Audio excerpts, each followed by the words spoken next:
Good evening, traders, and welcome to another StockX post-market recap where we show all our trades, how we did it, and what we did in order to be effective in today's volatile market. So we continue to show success and we continue to be transparent moving forward. But I got an update for you guys today. We're going to be upping our transparency and our content in the near future. So definitely stay tuned. We got a lot of surprises coming in the near future where we talk about news, what's going to happen in the market, and also share updates with you on a continual basis. So that way you guys stay up to date. So definitely you want to follow all our socials on Instagram, YouTube, and X, as we will be dispersing different types of content amongst those details. So definitely keep an eye.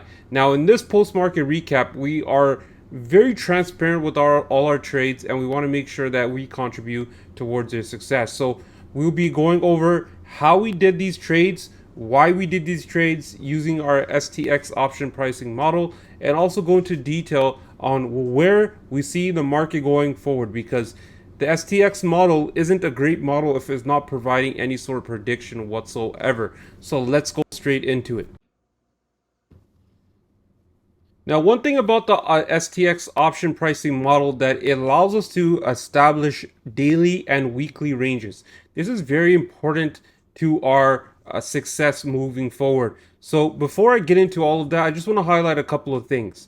So we weren't able to do the trading recaps on Thursday and Friday of last week. And I do want to make sure that I remain transparent with you guys moving forward, because not only is this a journey for me, but this is also a journey into my mentorship program for you guys as well, to make sure that I highlight my transparency here moving forward. So if we go back on our trading calendar here, this is all the trades that I've been taking in December. Now, please know I made this tracker just in December, so it's pretty much a pilot program to go over how I'm going to be doing it for the 2024 new year. So we're getting this ready. This is just a practice round. It's not something that's official for now, but I want to make sure that I start it now so that way you guys understand how my process works and so forth here. So this here starts exactly from December 1st here.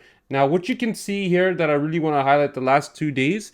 So I actually been doing very well this month in terms of my consistency, but these are the last 2 days that where I kind of messed up here.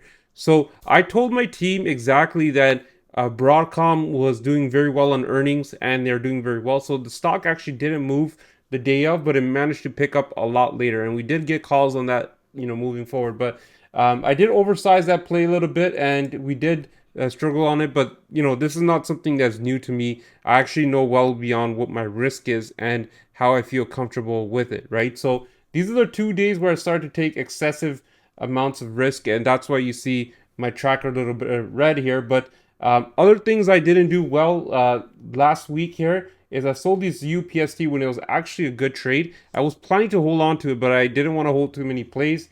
And we also sold our SMCI slightly premature. And there's another play that I forgot. I think it will have to do with snow. But anyways, now this is the current week. So far, what you see here is that we have we sold our Broadcoms. These actually went to $30. I sold them a little too early. But anyways, we have only trade that is open is snow, and we got some nice trades for here. So we're focusing on our consistency, and we're going to be upping our size sooner. So watch our journey and see how we travel along. A lot of members are actually doing very well, because even though you see these some of these trades red here, a lot of the members have been taking profits and have been rolling up. So that's definitely one thing that contributes to their success. Now, moving forward, for today, we basically see that SPX move within our option premium ranges here. So first thing you notice here is that we see that SPX struggled to get through our level 1 bullish early on. And it was kind of a slow-paced chop that we had seen in today's market, but definitely triggering towards the upside.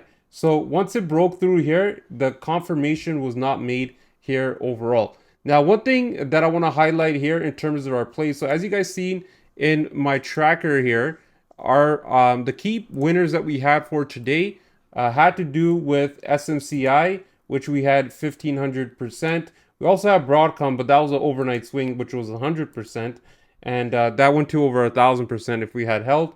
But we also had our NVDA calls. So one thing I want to show you guys about the model that is very important here about the overall details about the model. So the couple of things here is that we see weakness in SMCI. So SMCI, just to give you guys a little bit of an update here, was down 3% pre-market today because they got a downgrade from some random company I can't even pronounce, but they got a bogus downgrade. And what we had seen is SMCI opened below our level 2 bearish here, this level 2 bearish inflection point.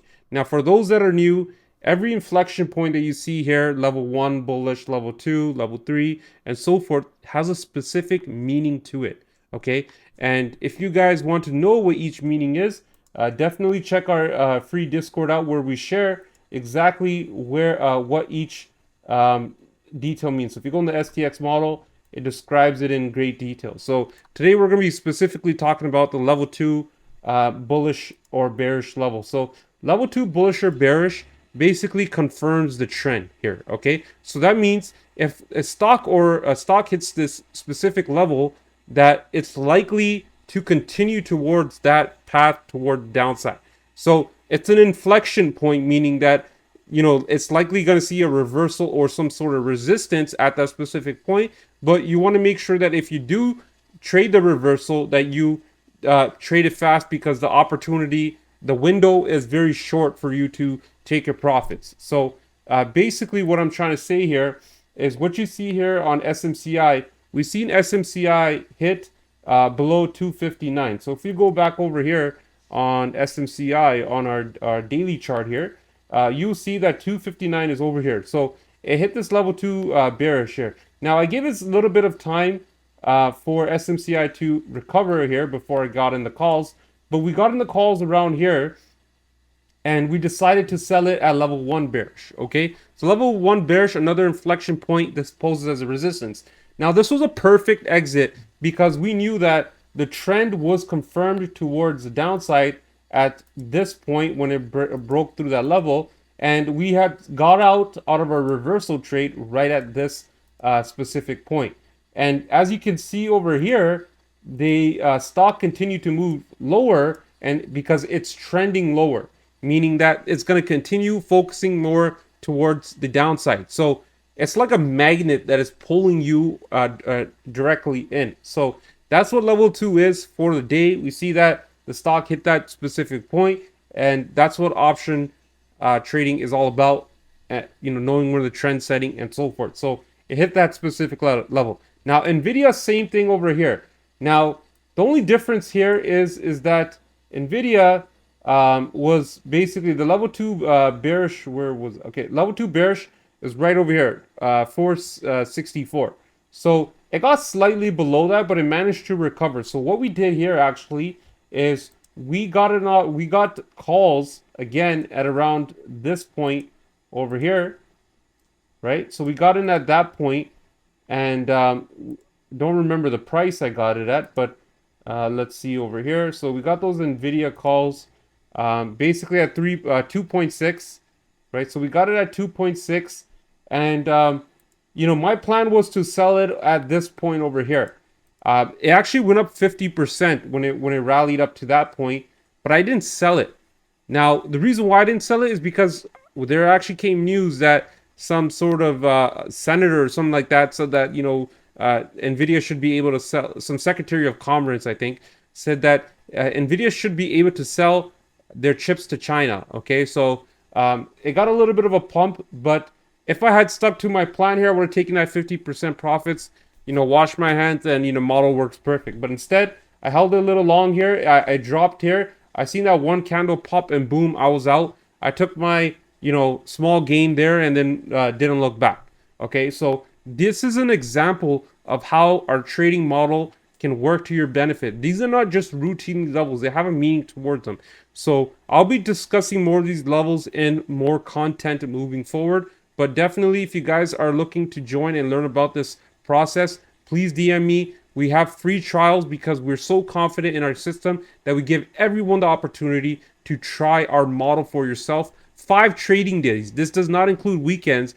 5 trading days. You see me in action. We also give you guys the opportunity to see our free Discord. I give a bunch of trades here. I gave a bunch of we gave a bunch of SPY trades on Twitter and as well in our free Discord for all of that, plus a lot of commentary as you can see over here. Okay, and we're also live on voice for the free channel as well, so you can hear me as well. For members, the live is always available for paying members, but for free members it's only available sometimes when we have it. But in my channel I also have an AI bot that basically gives all my context in written language, so that way you don't have to miss a point if you're not able to watch it. So anyways, hope you guys enjoy this market recap. Thanks for tuning in. We'll see you guys in the chat. It's FOMC week, CPI week. We're going to make that money, and I'll see you guys in the next one.